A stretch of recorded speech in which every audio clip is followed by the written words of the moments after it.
Hello everyone.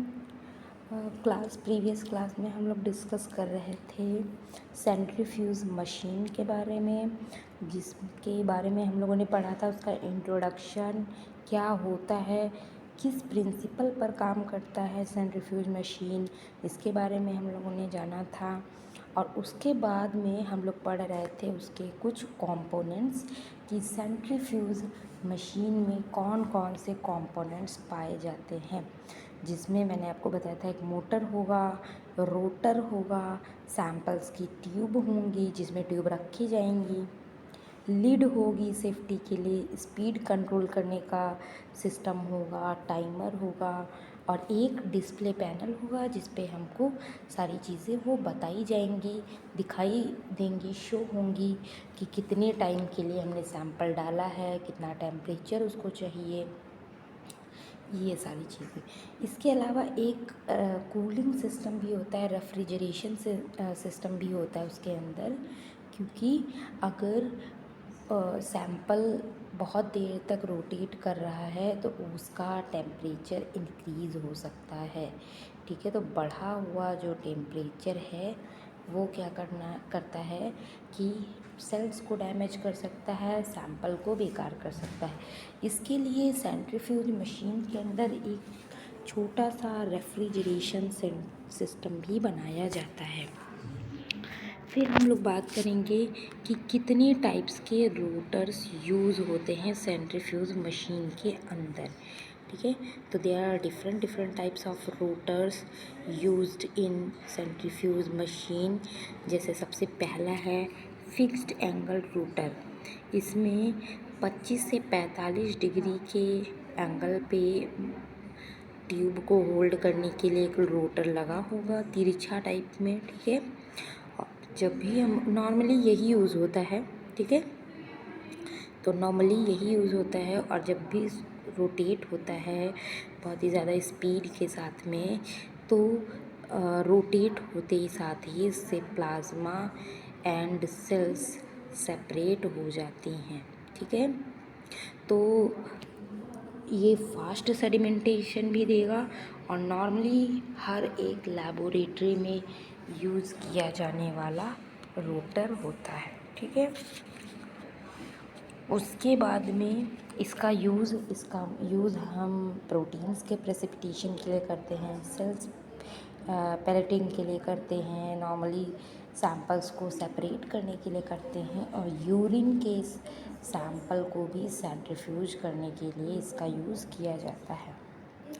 Next है swing bucket rotor. Swing bucket rotor क्या होता है इसके बारे में जान लेते हैं।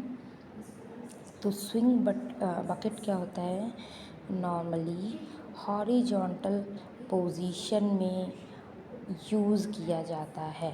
ठीक है, यानी सीधी ट्यूब इसके अंदर डाली जाएगी, सीधी ट्यूब रहेगी और उसका जो रोटर होगा फिक्स्ड नहीं होगा।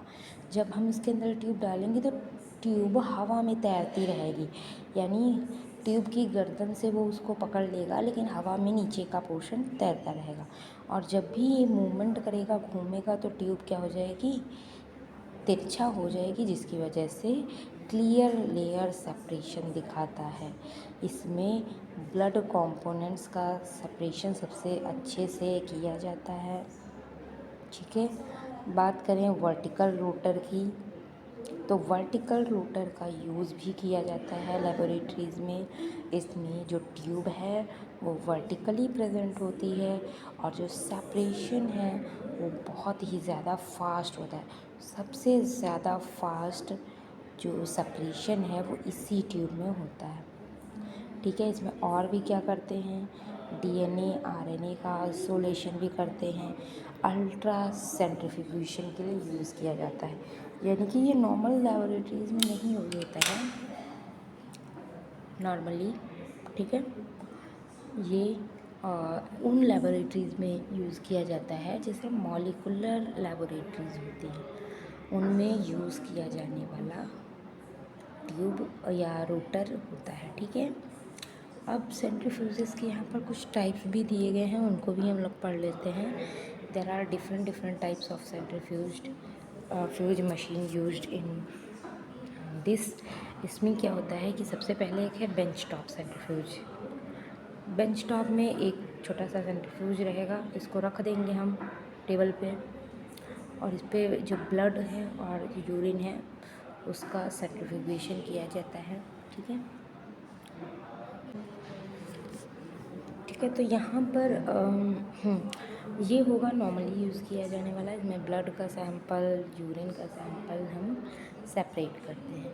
इसके अलावा नेक्स्ट आता है माइक्रो सेंट्रीफ्यूज।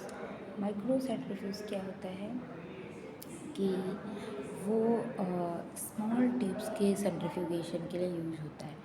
छोटी छोटी ट्यूब्स के सेंट्रीफ्यूगेशन के लिए यूज़ होगा। ठीक है, नॉर्मल जो ब्लड सैंपल की ट्यूब होती हैं वो इसके अंदर सेंट्रीफ्यूज नहीं की जाती हैं।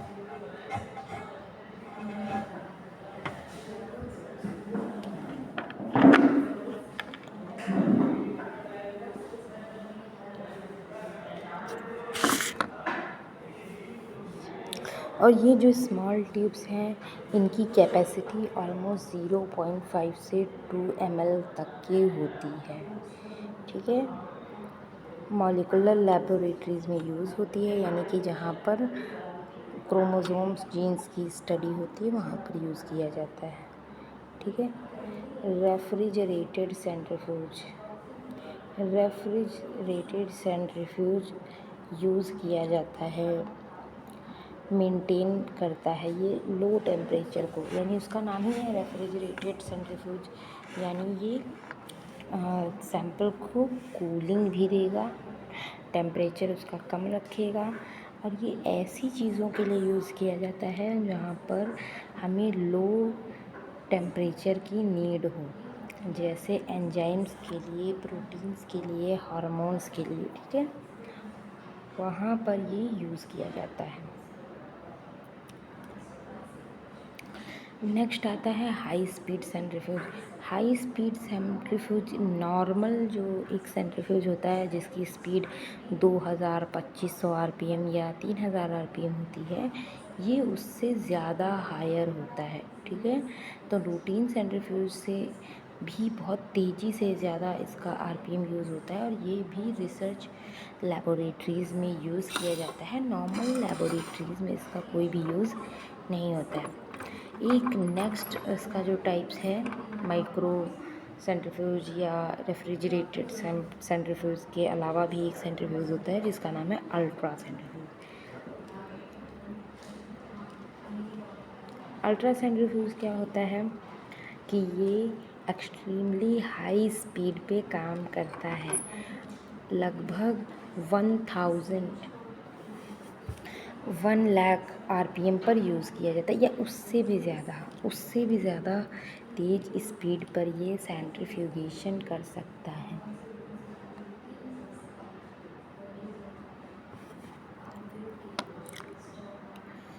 एक और आता है, हाँ, जो अल्ट्रा सेंट्रीफ्यूज है ये भी डीएनए, आरएनए, प्रोटीन यानी कि माइक्रो ऑर्गेनिज़म के सेपरेशन के लिए, माइक्रो ऑर्गेनिज़म बहुत ही छोटे छोटे सब्सटेंसेस के लिए यूज़ किया जाता है। ठीक है, नेक्स्ट और लास्ट वन है हेमाटोक्रिट सेंट्रीफ्यूज। ठीक है, ये क्या करता है, पीसीवी को डिटरमाइन करता है, पीसीवी को डिटेक्ट करता है। ठीक है, पीसीवी यानी पैक्ड सेल वॉल्यूम, तो पैक्ड सेल वॉल्यूम को डिटेक्ट करने के लिए हेमाटोक्रिट सेंट्रीफ्यूज यूज़ किया जाता है। बात करें इसके वर्किंग प्रोसीजर पर, किस तरीके से आप करेंगे, तो सबसे पहले सेंट्रीफ्यूज को देखेंगे कि उसमें कोई ट्यूब वगैरह पहले से तो नहीं पड़ी है। ठीक है, अपनी जो हमारे पास सैंपल की ट्यूब्स हैं उनके टैप्स को टाइटली बंद करेंगे, देखेंगे कि कोई ट्यूब क्रैक तो नहीं है, सारी चीज़ें चेक करेंगे। फिर हम ट्यूब्स को फिल करेंगे। ट्यूब को बैलेंस करना बहुत ज़रूरी है, यानी कि अगर आप एक ट्यूब रख रहे हैं और उसके सामने, उसके एग्जैक्टली सामने आपको दूसरी ट्यूब रखनी है, यानी कभी 1, 3, 5, 7 यानी इवन नंबर में हमेशा सेंट्रीफ्यूज करना है, कभी ऑड नंबर में नहीं करना है। अगर आपके पास 3 सैंपल है, मान लीजिए फॉर एग्ज़ाम्पल आपके पास 3 सैंपल आता है, तो आपको एक ट्यूब में भले ही पानी भर के रख लीजिए, टेस्ट ट्यूब में एक टेस्ट ट्यूब में पानी डाल करके रख लीजिए, बट करना सभी को साथ ही में है, ठीक है। ऐसा नहीं करना है कि 3 को कर लिया या 5 को कर दिया, क्योंकि बैलेंसिंग बहुत ज़रूरी। एक ट्यूब जब भी हम रखेंगे तो उसके सामने, उसके एग्जैक्टली सामने हम एक ट्यूब और रखेंगे। तो ईच अदर जो अपोजिट साइड पे उसका बराबर वेट होना चाहिए, ठीक है, इक्वल वेट होना चाहिए। अब इसकी लीड को हम क्लोज़ करेंगे सिक्योरली, नॉर्मली अच्छे से। लीड को क्लोज़ करने के बाद में हम आरपीएम सेट कर देंगे। मान लीजिए हमें 2500 पे घुमाना है, या नॉर्मली हम 2000 से 2500 के बीच में ही घुमाते हैं, ठीक है। और टाइम लगा देंगे 5 मिनट, 3 मिनट, 4 मिनट, और सेंट्रीफ्यूज को स्टार्ट कर देंगे। अब ये जब भी इसका टाइम पूरा हो जाएगा, पूरा सेंट्रीफ्यूगेशन हो जाएगा, तो ये खुद ब खुद कंप्लीट हो जाएगा, क्लोज़ हो जाएगा, ठीक है। और हम लीड को ओपन करेंगे, सैंपल्स को जेंटली बिना किसी डिस्टरबेंस के, बिना हिलाए हम रिमूव कर लेंगे, ठीक है। तो ये आपका प्रोसीजर है। इसी प्रोसीजर के बिहाफ पर हम लोग सैंपल्स को सेपरेट करते हैं। यूरिन की स्लाइड जब भी बनानी हो उसको भी हमको सेंट्रीफ्यूज करना पड़ता है।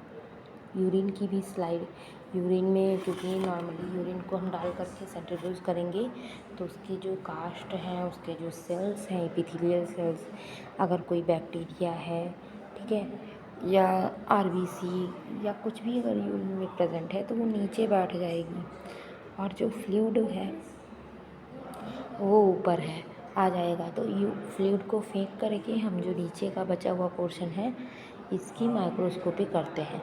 तो ये यूरिन के लिए भी यूज होता है, ब्लड सैंपल्स को भी सेपरेट करने के लिए यूज़ होता है, ठीक है। फिर हम कैसे सेपरेट करेंगे, कैसे हम सेंट्रीफ्यूज करने के बाद में सेपरेशन का काम करेंगे, ठीक है। तो इसके लिए ज़रूरी है कि सबसे पहले अगर एंटी कोआगुलेटेड ब्लड है, यानी आपने ईडीटीए वायल या जैसे नॉर्मली फ्लोराइड वायल यूज़ करते हैं शुगर टेस्ट के लिए, तो उन वायल्स में क्या होता है कि जब भी सेंट्रीफ्यूज करेंगे तो 3 लेयर बनती है, ठीक है। पहली लेयर प्लाज्मा होगी जो लगभग 55% होगा। मिडिल एक बहुत ही छोटी सी, बहुत ही पतली सी लेयर बीच में प्रेजेंट होगी जिसको हम लोग बोल देते हैं बफी कोट, क्योंकि ये प्लाज्मा से ज़्यादा जो है भारी होता है और आरबीसी से हल्का होता है, इसलिए बीच में आ जाता है। जो सबसे नीचे की लेयर बनती है वो बनती है बॉटम लेयर, और वो बनती है रेड ब्लड सेल से लगभग 45%। तो ये 3 फॉर्म्स में सेपरेट होता है जब भी हम एंटी कोआगुलेट मिला हुआ ब्लड डालते हैं, यानी EDTA vial, citrate vial, fluoride vial, इनका जब भी हम सेपरेशन, और हेपैरिन, इनका जब भी सेपरेशन करेंगे तो 3 कोट मिलेंगे। लेकिन जब हम रेड कलर की वायल का सेपरेशन करेंगे तो हमें 2 मिलेंगे, क्योंकि वो प्लेन वायल है, और प्लेन वायल में सिर्फ ऊपर सीरम होगा और नीचे ब्लड का क्लॉट होगा, ठीक है। तो इस तरीके से ब्लड आपको सेपरेट करके मिल जाता है। एप्लीकेशन यानी कि कहाँ कहाँ पर इसका यूज़ होता है, किन किन चीज़ों में इसका फंक्शन हम यूज़ करते हैं। तो सबसे पहले सेपरेशन ऑफ ब्लड को सेपरेट करने के लिए, प्लाज्मा को सेपरेट करने के लिए, ब्लड एंड सीरम को। इसके अलावा यूरिन सेडिमेंटेशन के एग्जामिनेशन के लिए, ठीक है। इसके अलावा हेमाटोक्रिट के लिए, एस्टिमेशन के लिए।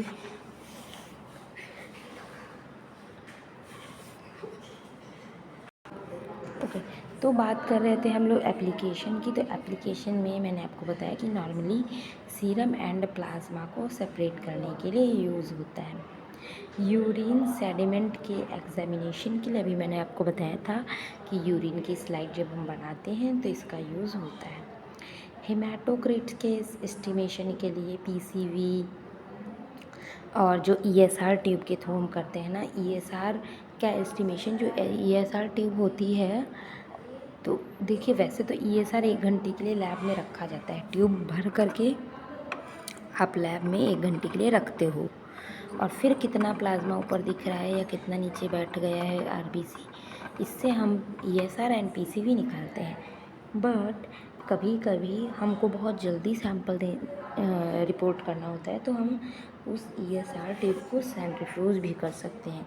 उससे क्या होता है कि हमें तुरंत जो है रिज़ल्ट देखने को मिलता है। ठीक है।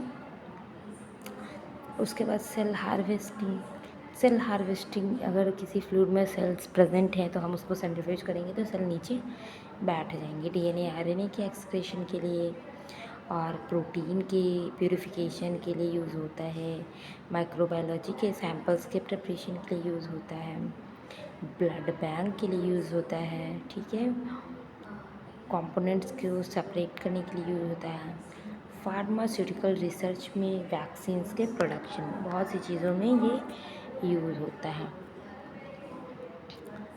देखिए यहाँ पर जो एडवांटेजेस एंड डिसएडवांटेज दिए गए हैं ये आपके अल्ट्रा सेंट्रीफ्यूगेशन के लिए दिए गए हैं, क्योंकि जो मैंने लास्ट टाइप का आपको बताया था अल्ट्रा सेंट्रीफ्यूज, माइक्रो सेंट्रीफ्यूज, उनके लिए है कि उनके जो एडवांटेज हैं वो ये हैं कि वो बहुत अच्छा काम करेंगे, एक्यूरेसी को मेंटेन करेंगे, ऑपरेट करेंगे, ईज़िली ऑपरेटेबल हैं।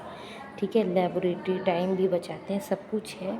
बट डिसएडवांटेज ये है कि अल्ट्रा सेंट्रीफ्यूज जो होते हैं वो बहुत महंगे आते हैं, एक्सपेंसिव होते हैं, रेगुलर मेंटेनेंस उनको चाहिए। ठीक है। अगर उसकी ज़रा से भी सीटिंग इधर उधर हो गई तो पूरा सैंपल क्या हो सकता है, डिस्ट्रॉय हो सकता है।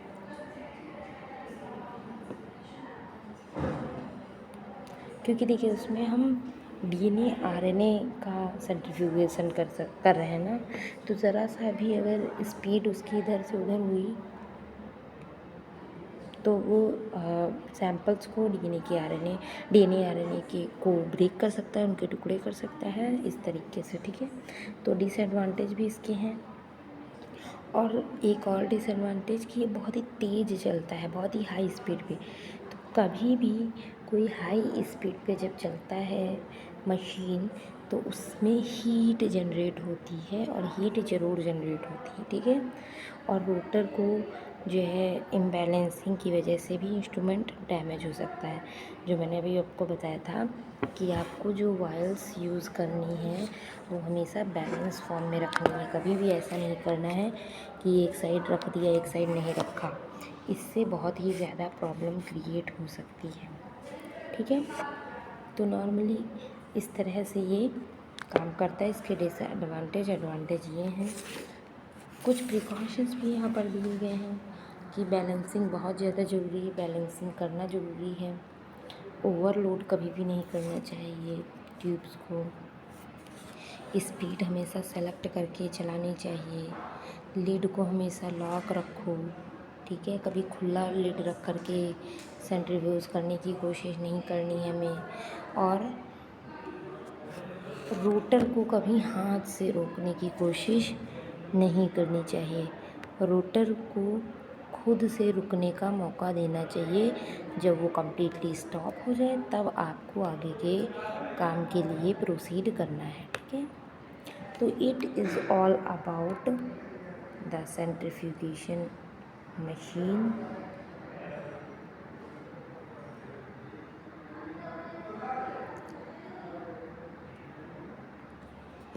इसके पहले कि हम लोग कंटिन्यू करें टॉपिक को, मैं आपसे एक बात करना चाहती हूँ बहुत ज़रूरी, कि अगर आप अपना मेडिकल स्टोर चला रहे हैं और उसे फार्मा क्लिनिक में चेंज करना चाहते हैं तो आपके लिए बेस्ट है टेली मेडिसिन कोर्स। इसमें आपको बताया जाएगा कैसे आप अपने मेडिकल स्टोर को कॉरपोरेट मेडिकल स्टोर से बेहतर कर सकते हैं। और एक हेल्थ केयर का इकोसिस्टम डेवलपमेंट कर सकते हैं। इसमें आप डॉक्टर से ऑडियो वीडियो कॉल पर कनेक्ट हो सकते हैं। इसकी कंप्लीट फ़ीस 25,000 रुपीज़ है। अगर आप इंटरेस्टेड हैं तो हमारे दिए गए नंबर पर कॉल कर सकते हैं।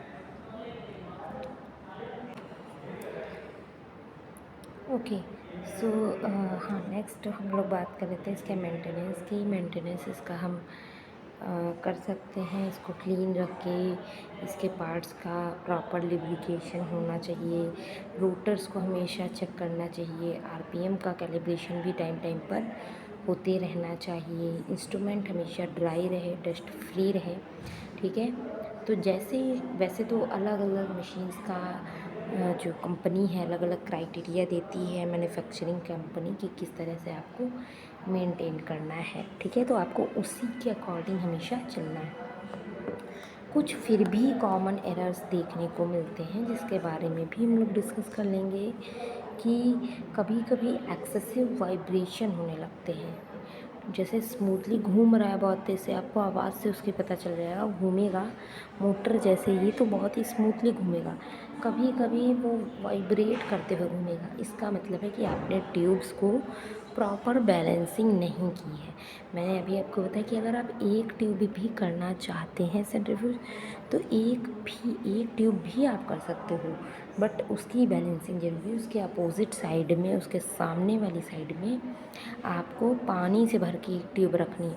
और इसको भी याद रखना कि पानी भी उतना ही रखिए जितना उस दूसरी वाली ट्यूब में ब्लड है, ठीक है। तो ये भी एक जो है फिनोमिना काम करता है। ट्यूब ब्रेकेज, अगर गलत ट्यूब का यूज़ कर लिया जाए या बहुत ज़्यादा ट्यूब्स भर दी जाए तो ब्रेकेज भी हो सकता है। पुअर सेपरेशन, कभी कभी आपको देखने को मिलेगा उसमें कि अच्छी तरह से जो सीरम प्लाज्मा है सेपरेट ही नहीं हो पाया। इसका रीज़न क्या है कि आपने गलत आरपीएम सेलेक्ट किया हुआ है, आरपीएम सही नहीं है या टाइम इनसफिशिएंट यूज़ हुआ है। अगर आपने 2 मिनट किया है तो वही आपको टाइम थोड़ा बढ़ा करके 4 मिनट करना है, ठीक है, या 5 मिनट करना है, ठीक है। कभी कभी सैंपल हीट कर जाए देखने को, जो बहुत पुराने सेंट्रीफ्यूज हो जाते हैं, ठीक है, बहुत टाइम से लेबोरेटरीज़ में यूज़ होते रहते हैं खटारा टाइप के, तो उनमें आप देखेंगे कि सैंपल हीट करने लगा। जब भी सेंट्रीफ्यूज हुआ तो सैंपल बहुत ज़्यादा गर्म होने लगा है, वो भी एक कॉन्ट्राइंडिकेशन है। ऐसा बिल्कुल भी नहीं होना चाहिए। सैंपल ना ही हीट होना चाहिए और ना ही वो बहुत ही ज़्यादा उसमें एनर्जी आनी चाहिए, क्योंकि हीट एनर्जी जब डेवलप हो रही है इसका मतलब है कि हीट की वजह से जो सेल्स हैं वो डैमेज हो सकती हैं, ठीक है। ओके, तो ये कुछ कॉमन एरर्स देखने को मिलते हैं। एक्सेसिव हीटिंग भी बहुत ज़्यादा प्रॉब्लमेटिक हो सकती है, तो इसलिए हाई स्पीड पे ऐसे सेंट्रीफ्यूज में हमें हाई स्पीड नहीं लगानी है जिसमें हमें पता है कि इसमें कूलिंग का कोई सिस्टम नहीं है, ठीक है। हमें हाई स्पीड में सेंट्रीफ्यूज उन्हीं सेंट्रीफ्यूज में करना है जिनमें कूलिंग का सिस्टम दिया हुआ हो। और उसके अलावा अगर आपका इंस्ट्रूमेंट बहुत ज़्यादा वॉइस कर रहा है, बहुत ज़्यादा नॉइस उसमें आ रही है, तो इसका मतलब है कि जो रोटर है वो डैमेज हो चुका है, या फिर जो आपने ओवरलोडिंग है, जो आपने सैंपल्स उसके अंदर लोड किए हैं उनका अमाउंट बहुत ही ज़्यादा है, ठीक है। तो ये भी एक रीज़न हो सकता है जिसकी वजह से इंस्ट्रूमेंट्स बहुत ही ज़्यादा नॉइसी हो जाते हैं। तो ये तो कुछ मैंने आपको बताया, कुछ कॉमन एरर्स जिनकी वजह से जो प्रॉब्लम है वो देखने को मिल सकती है नॉर्मली। उसके अलावा हम लोग बात करें आरपीएम वर्सेस आरसीएफ। आरपीएम क्या होता है, आरसीएफ क्या होता है, इसमें थोड़ा सा डिफरेंस आपको देखना है। आरपीएम का मतलब होता है रिवॉल्यूशन पर मिनट, ठीक है, या रिवॉल्विंग पर मिनट, दोनों सही हैं।